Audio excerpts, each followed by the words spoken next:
Hi friends అందరికీ. ఇగో నేనైతే అంగన్వాడీలో అయితే ఇస్తారు కదా పాలు, దాంతో అయితే సేమియా అయితే చేద్దాం అనుకుంటున్నా. ఎందుకంటే ఈరోజు మా పాప పుట్టినరోజు నందితది, అందుకోసం అయితే స్వీట్ అయితే చేస్తున్నా. మాకైతే మా తోటికోడలు అయితే చిన్న బాబుకి అయితే వస్తాయి ఈ ప్యాకెట్స్.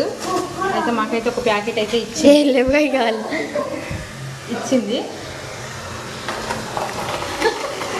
ఇక అందుకని ఈరోజు సేమియా పాయసం చేస్తున్నా. మా బుజ్జి నవ్వుతుంది నేను ఇది ఇట్లా పెడుతుంటే. బర్త్డే అంతే కదా, మన అల్ల కొన్ని పాలు ఉండిపోతాయి, పొదుపు కొన్ని పాలు ఉన్నాయి మళ్ళీ. మరి ఇవతలేంటిది? అది అనిగానికి చికెన్, ఇక బర్రె పాలు ఉదయం